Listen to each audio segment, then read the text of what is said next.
In a world where the size of your bank account measures success, the number of luxury cars you own, or the exclusivity of your next vacation, it's easy to assume that wealth brings happiness. But what if the opposite were true? What if someone who seemingly had it all was quietly drowning in a sea of loneliness and longing? Meet Nathaniel Carter, a 35-year-old entrepreneur and CEO of a global tech empire. He embodies the American dream to the outside world. A man who rose from modest beginnings to build a billion-dollar fortune. Yet behind the perfectly tailored suits, the sprawling penthouse, and the endless string of public accolades lies a man burdened by a profound emptiness. Nathaniel's days are consumed by meetings, mergers, and magazine covers, but his nights are haunted by an unshakable feeling. Despite having everything, he has nothing. His wealth has become a gilded cage, isolating him from the authenticity and connection he craves. But one fateful evening, as he stands alone in his penthouse overlooking a bustling city, a spark of rebellion ignites within him. What would it feel like to live without the weight of his name and fortune? To walk among ordinary people without the shadow of his status? Nathaniel doesn't realize it yet. Still, this daring experiment will set him on a path that will forever change his life and lead him to discover a truth far richer than gold. What happens when a millionaire trades his power for anonymity? Can the search for meaning bring him closer to the love and purpose he never knew he needed? This incredible journey is about to unfold. Subscribe to our channel now to follow Nathaniel's transformation and uncover stories that inspire and challenge how you see the world. Stay tuned because this is a story you don't want to miss. Nathaniel Carter stood at the floor-to-ceiling window of his penthouse, the cityscape sprawling before him like a living organism, its pulse marked by the steady glow of headlights and the distant hum of life. The night air carried the faint echo of laughter from below. Ordinary people living ordinary lives. Nathaniel, however, was not among them. His penthouse was a palace of perfection. Imported Italian marble floors, hand-carved furniture, and artwork so rare that they were referenced in catalogs rather than galleries. Yet, these symbols of success felt meaningless. The extravagance he had once reveled in now felt suffocating, as if the walls were conspiring to remind him of his loneliness. The days had turned monotonous.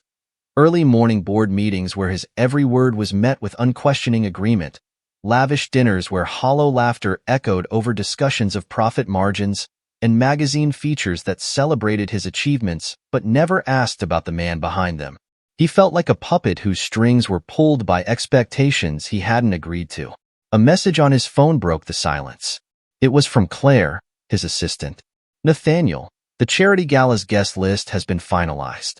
Your attendance is expected at 8 p.m. tomorrow. Shall I confirm? He stared at the message for a moment before tossing the phone aside. Another gala.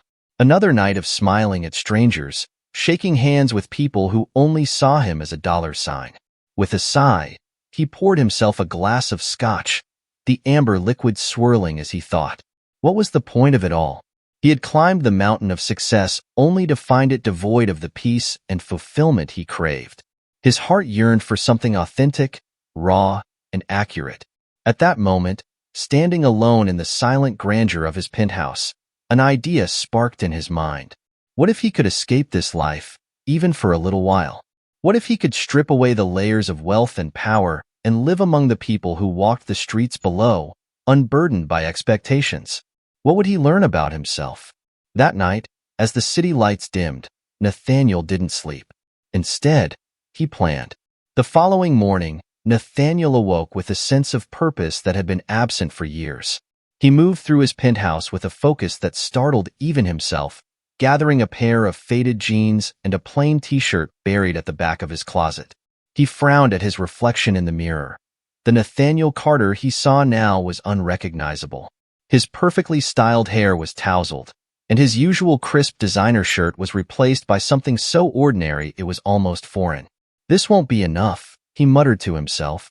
Nathaniel dialed the number of his trusted driver and confidant, Marcus. Unlike most people, Marcus had known him since his early days, when Nathaniel had been a wide-eyed dreamer instead of a weary tycoon. Marcus, I need your help. Pick me up in an hour. Bring the oldest car you can find and some things for. Blending in, Blending in? Marcus's voice carried a mix of confusion and amusement. What exactly are you planning, Nate? An adventure, Nathaniel replied cryptically. By midday, Nathaniel was ready. Marcus had procured a beat-up sedan that looked out of place parked in the shadow of the penthouse tower. Inside the glove compartment was an old baseball cap, sunglasses, and a wallet filled with small bills. You're serious about this? Marcus asked as Nathaniel climbed into the passenger seat. As serious as I've ever been. Nathaniel adjusted his cap, a faint smile playing on his lips. For the first time in years, he felt a flicker of excitement, a sense of freedom he hadn't known since his youth. Marcus dropped him off in a part of the city Nathaniel rarely visited, where boutique cafes gave way to family-owned diners and the streets bustled with people rushing to their daily jobs. The air smelled of fresh bread from a nearby bakery and gasoline from the old buses rattling past. Nathaniel's first stop was a local diner. He sat at the counter, observing the people around him. A waitress balanced a tray of pancakes and coffee mugs, her face flushed but smiling. A couple argued softly at a corner booth, their disagreement punctuated by the giggles of their toddler. For the first time in years, Nathaniel felt invisible, and it was liberating. Later, he wandered into a supermarket. The fluorescent lights buzzed overhead, and the hum of carts rolling across the tile floor filled the air. He picked up a loaf of bread, a package of cheese, and a carton of milk, mundane items he had never needed to buy himself before. As he approached the checkout, his eyes met a young cashier. She had warm brown eyes and a tired but genuine smile that lit up her face. Her name tag read, Samantha Reed. "Good afternoon," she said, her voice kind despite the exhaustion that clung to her. "Did you find everything you needed?" Nathaniel nodded, momentarily at a loss for words. As Samantha scanned his items, Nathaniel noticed the small details. How she tucked a stray strand of hair behind her ear, the calluses on her hands, and the faint shadow of worry in her expression. "That'll be $8.75, she said, snapping him out of his thoughts. He handed her a $10 bill, their fingers brushing briefly. For a fleeting moment, he felt something he hadn't in years, connection. "Thank you," she said with a smile. "Have a nice day." Nathaniel glanced back at Samantha through the glass doors as he left the store. Something about her, a strength, a simplicity, stirred deep within him. He didn't realize it yet, but this ordinary trip to the supermarket would set off a chain of events challenging everything he thought he knew about life, love, and himself. Nathaniel Carter couldn't get Samantha Reed out of his mind. Her warm smile and genuine demeanor contrasted with the rehearsed pleasantries he encountered in his usual circles. For the first time in years, he felt a pull toward something, someone, authentic. The following morning, Nathaniel dressed again in his makeshift disguise. The worn jeans, plain t-shirt, and cap that hid his otherwise polished appearance. His heart beat faster as he approached the supermarket, wondering if she would notice his return. Inside, the scene was just as bustling as the day before. Parents hurrying through aisles, teenagers bagging groceries, and cashiers ringing up purchases. Nathaniel scanned the lanes and felt a strange sense of relief when he spotted Samantha at Register 3, her focus on the customer in front of her. He grabbed a bottle of water and a bag of pretzels he didn't need, joining her line. As he waited, he observed her again. How she greeted each customer with the same patience and warmth and moved with practiced efficiency despite the visible signs of exhaustion. Their eyes met when it was his turn, and Samantha offered him the same genuine smile. "Back again. Huh? You must like this store," she teased lightly, scanning his items. Nathaniel chuckled, caught off guard by her playful tone. "Yeah, something like that," he replied, fumbling for his wallet. "That'll be $3.50, she said, handing him his change after he paid. As he reached for his bag, Nathaniel blurted out, "Do you get a break soon?" Samantha looked at him, surprised. "In about 15 minutes, why?" "I was thinking," he hesitated, suddenly unsure of himself. "Maybe you'd like to join me for a coffee? Just a quick one." "My treat." Samantha blinked, clearly taken aback. She hesitated, glancing at the growing line of customers behind him. "I don't usually do that," she said cautiously. Nathaniel nodded, feeling a pang of disappointment but understanding her hesitation. I get it. No pressure. I'll just see you around, maybe. Samantha bit her lip, eyes scanning his face as if searching for sincerity. Something about him seemed different, unlike the usual customers who hit on her with crass remarks or flashy gestures. There's a coffee cart outside the store, she said. I can meet you there during my break. Nathaniel smiled, a warmth spreading through him that he hadn't felt in years. Perfect. I'll see you then. 15 minutes felt like an eternity as Nathaniel waited by the small coffee cart outside the supermarket.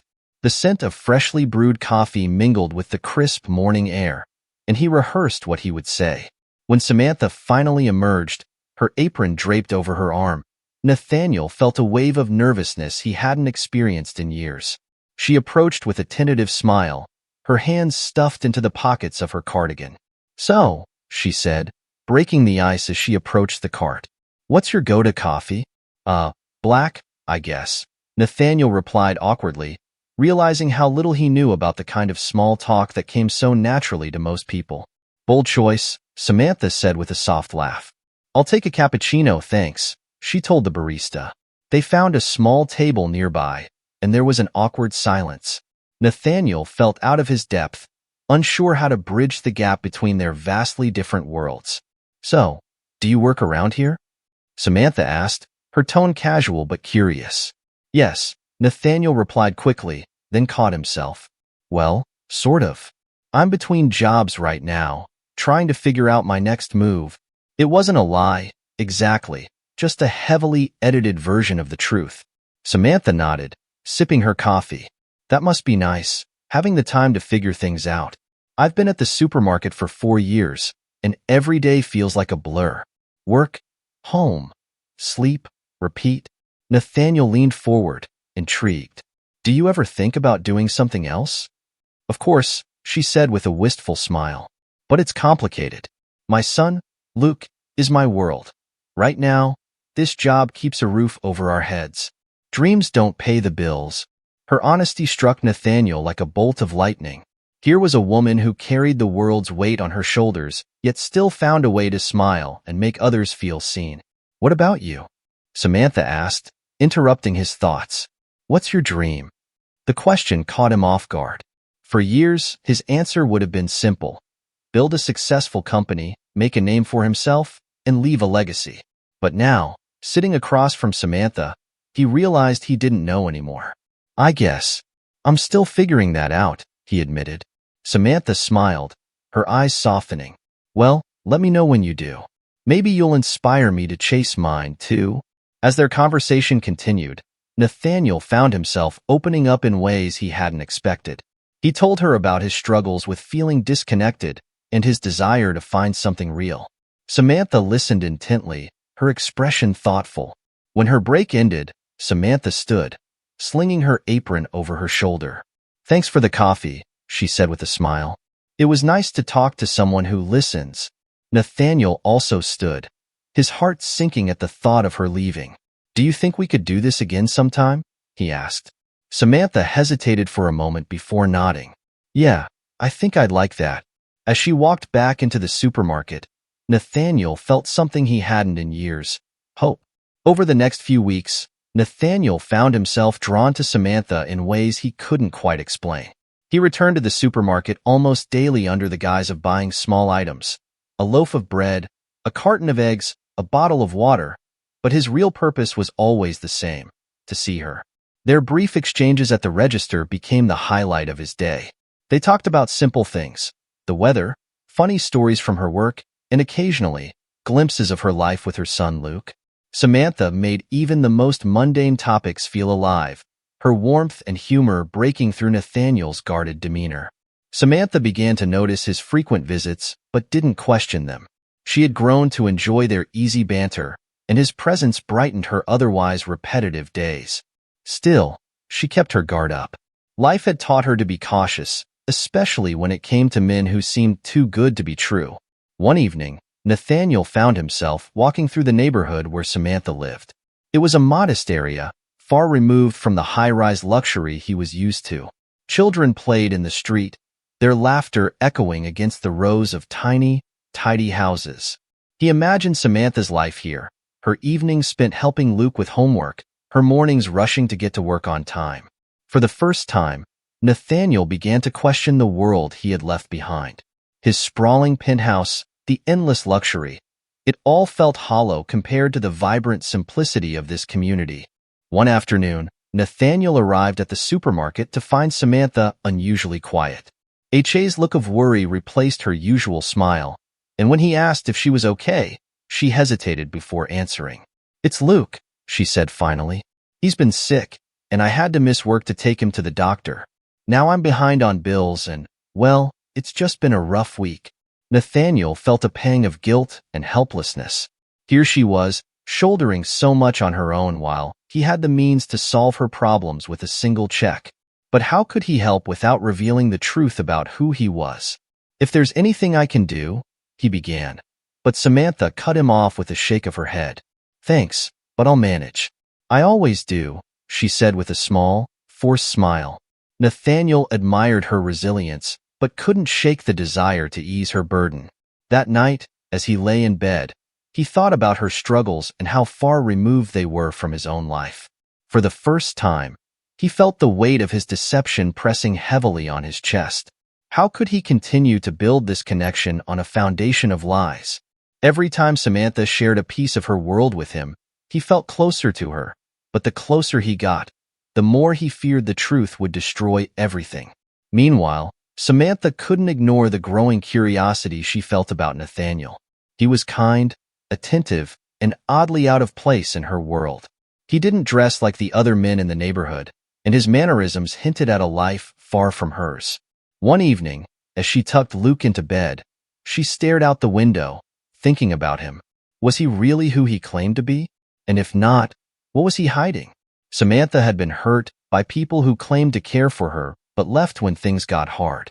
She couldn't afford to let her guard down again, not when Luke's happiness depended on her being strong. But despite her doubts, she couldn't deny the way Nathaniel made her feel. For the first time in years, she felt seen, not as a struggling single mother, but as a woman with dreams and hopes.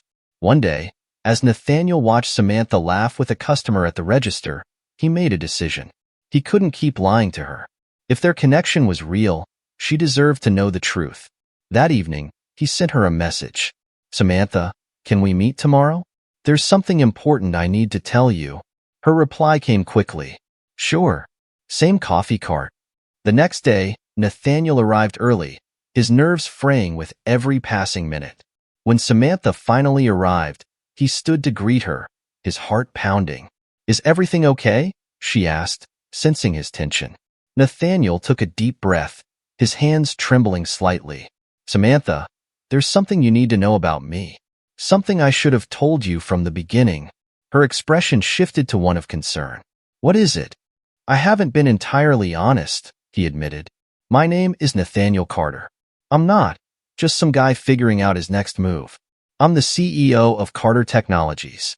And I'm sorry for lying to you." For a moment, Samantha said nothing. Her eyes searched his face, and Nathaniel braced himself for her reaction. "You're the Nathaniel Carter?" she asked finally, her voice barely above a whisper. Nathaniel nodded. "Yes, but the time I've spent with you, everything we've shared, that's been real. I swear it." Samantha stood, her expression unreadable. "I need some time to process this," she said, her voice tight. Nathaniel nodded, watching her walk away, his heart sinking with every step she took. Samantha walked briskly away from the coffee cart, her mind spinning with Nathaniel's revelation. Nathaniel Carter. The name wasn't just familiar. It was practically legendary in the corporate world. She had read about him in magazines and seen his name on the news. He wasn't just a guy figuring out his next steps. He was one of the wealthiest men in the country. Her chest tightened as emotions crashed over her. Anger, disbelief, betrayal. How could he have hidden something so monumental? Were all those conversations, the moments they'd shared, just part of some elaborate game to him? Back at her apartment, Samantha's mind raced. She replayed every interaction they'd had, every laugh, every look. Part of her wanted to believe he had been sincere and that his feelings for her were real. But another part, shaped by years of hardship and disappointment, warned her against trusting him. As she put Luke to bed that night, he looked up at her with curious eyes. "Mom, are you okay?" he asked. Samantha forced a smile. "I'm fine, sweetheart. Just a lot on my mind." But as she kissed his forehead and turned off the light, she realized she wasn't unacceptable. Meanwhile, Nathaniel returned to his penthouse, the weight of Samantha's reaction crushing him. The silence of his home, once a refuge, now felt suffocating. He poured himself a glass of whiskey, staring at the city lights. For years, he had wielded his power and wealth like a shield, keeping people at arm's length. But Samantha had been different. She had seen him not as Nathaniel Carter, the mogul, but as Nate, the man who stumbled through small talk and felt nervous around her. And now, because of his lie, he had likely destroyed the one real connection he had ever made. The next day, Nathaniel couldn't focus. Meetings dragged on, and his assistants noticed his distracted demeanor. Even Marcus, who had helped him orchestrate his initial ordinary man disguise, commented on his mood. "You look like you've been hit by a truck," Marcus said as they rode the elevator together. Nathaniel sighed. "I might as well have been." "Let me guess," Marcus said knowingly. "The girl." Nathaniel nodded, his voice low. "She found out. And now I might have lost her." Marcus clapped him on the shoulder. "If she's worth it, and she sounds like she is, you'll find a way to make it right. But you've got to show her the man behind all this." He gestured around the luxurious elevator. "Not just the billionaire." For days, Samantha avoided the coffee cart and the supermarket during Nathaniel's usual visits. She needed time to think, to process what his confession meant. But even as she tried to push him out of her mind, memories of their moments together crept in. His awkward jokes, genuine curiosity about her life, and how he seemed to truly listen all felt too real to dismiss as a lie. One evening, while folding laundry, she confided in her neighbor and best friend, Carla. "He lied to me, Carla," Samantha said, her voice frustrated. "He pretended to be someone he wasn't." "But why?" Carla asked, her brow furrowed. Samantha hesitated. "He said he wanted to experience life as an ordinary person, that he felt disconnected from everything real." Carla leaned back, thinking, "Sounds like he's trying to figure himself out. And maybe, just maybe, he found what he was looking for in you." Samantha bit her lip. "I just don't know if I can trust him." Carla smiled gently. "Trust isn't about knowing everything up front, Sam. It's about what someone does after they've made a mistake. If he's serious, he'll prove it." The following day, Samantha woke to find a letter slipped under her apartment door.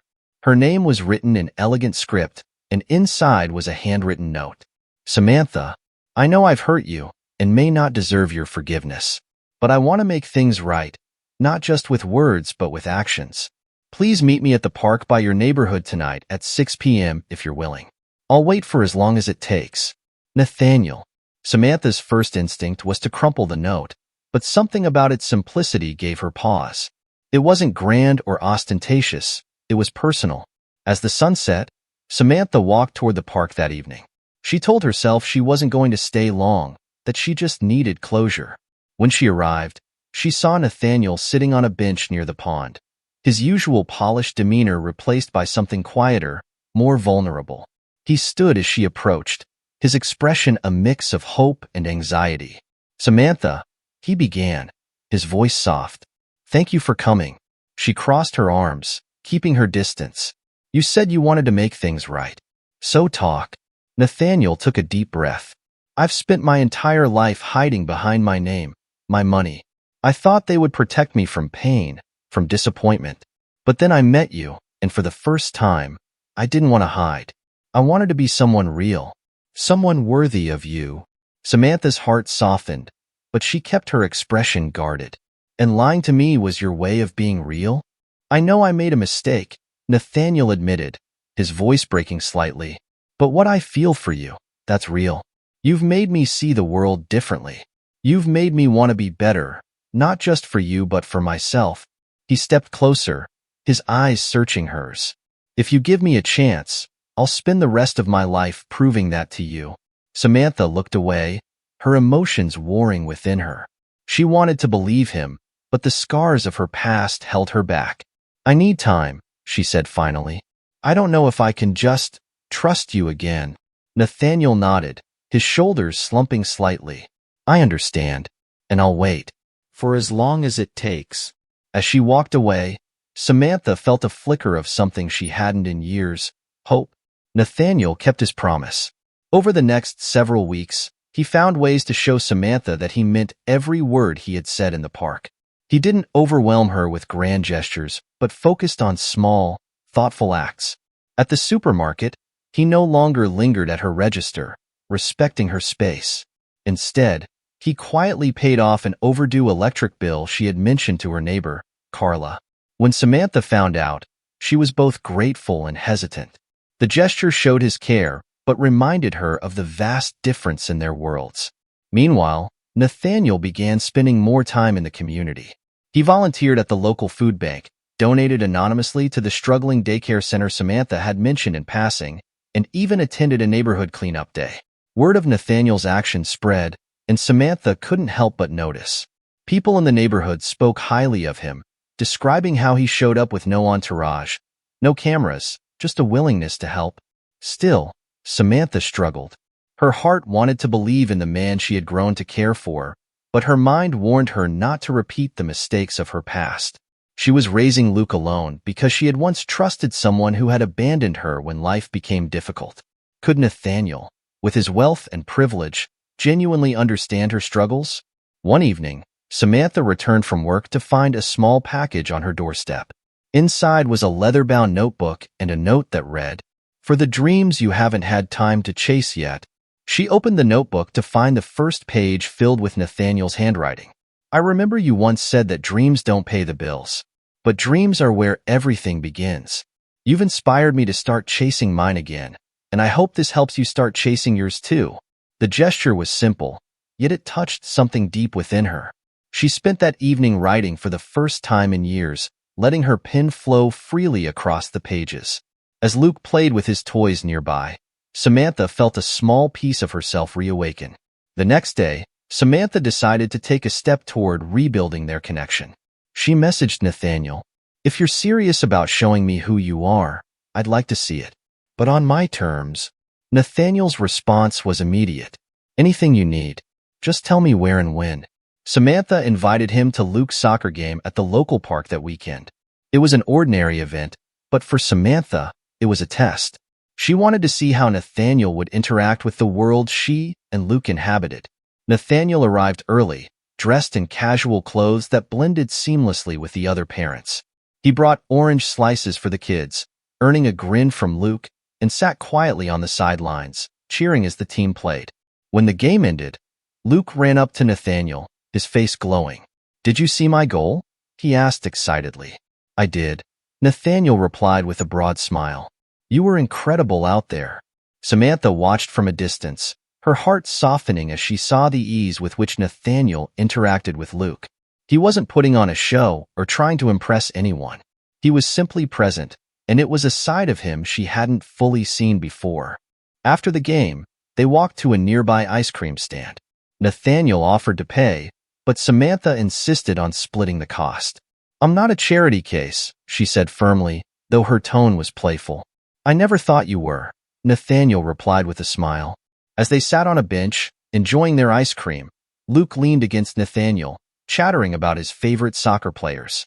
Samantha couldn't help but smile at the sight.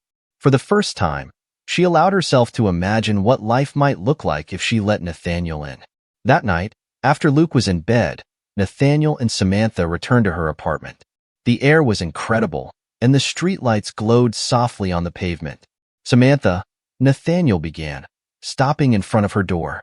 "I know I have a long way to go before I earn your trust completely, but being here, with you and Luke, it feels right. Like I've finally found where I'm supposed to be." Samantha looked at him, her expression thoughtful. "You've shown me a lot these past few weeks, but trust isn't built overnight. It's something you have to keep earning every day." "I will," Nathaniel promised. "Every single day." For the first time since his confession, Samantha felt a glimmer of hope that they might have a chance. The weeks that followed were a delicate dance between progress and patience. Nathaniel and Samantha saw each other more often. At soccer games, community events, and occasionally at the coffee cart where they first shared a quiet moment. Yet, their interactions were carefully paced, and both were cautious not to rush into anything they couldn't sustain. Nathaniel also made a point to deepen his relationship with Luke. He attended more of Luke's soccer practices and brought simple science kits to teach him how to build rockets and circuits. Luke adored it, laughing as Nathaniel fumbled through some of the experiments. Samantha watched these moments with a mixture of gratitude and apprehension. Her hesitation wasn't unfounded. She had seen Nathaniel's world, the pristine penthouse, the chauffeured cars, the wealth that seemed unimaginable to her modest existence. And she worried, could someone from a life of such abundance genuinely understand her daily sacrifices for Luke?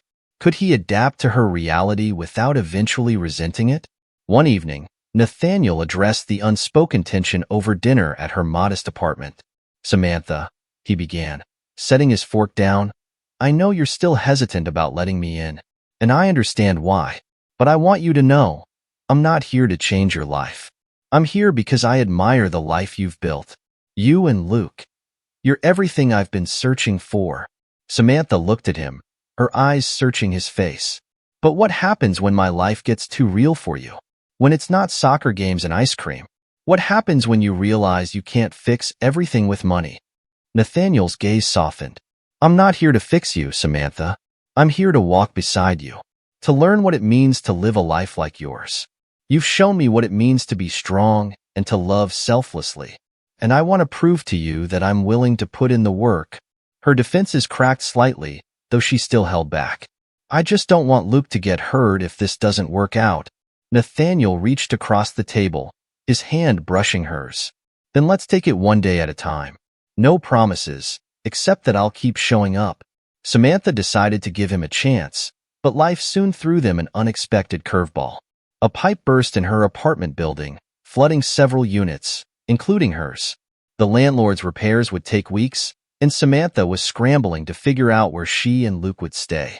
Nathaniel offered his penthouse immediately, but Samantha hesitated. "I don't think that's a good idea," she said. "It's too much." "It's not permanent," Nathaniel assured her. "Just until your apartment is repaired. You and Luke will have your own space, and I'll stay out of your way if that's what you prefer." After a long conversation with Carla, who urged her to accept the help, Samantha reluctantly agreed. Moving into Nathaniel's penthouse was a culture shock for her and Luke. The sprawling space felt initially intimidating, and Samantha couldn't shake the feeling of being out of place. Luke, however, was enchanted by the views of the city and the gadgets Nathaniel had installed throughout the home. Nathaniel made every effort to make them feel at home. He turned one of the guest rooms into a playroom for Luke, complete with a mini soccer goal and bookshelves stocked with Luke's favorite series. For Samantha, he cleared a small nook by the window and placed the leather notebook he had given her on the desk, encouraging her to write when she had time. Slowly, Samantha began to let her guard down. Nathaniel showed her he wasn't trying to impose his world on hers. Instead, he adapted to her routines, helping Luke with homework and cooking evening meals. One night, as they sat together on the penthouse balcony, Samantha shared something she hadn't told anyone. "When Luke's father left, I promised myself I'd never rely on anyone again," she said, her voice barely above a whisper. "I've worked so hard to ensure he's safe and loved. Letting you in, it scares me. Because if this doesn't work, I don't know if I can protect him from the fallout." Nathaniel reached for her hand, his expression earnest. "Samantha, I'll never take what you've built for granted. I know I can't erase the pain you've been through, but I want to help carry the weight. Not just for you, but with you." Their bond deepened then, but Nathaniel knew actions would speak louder than words.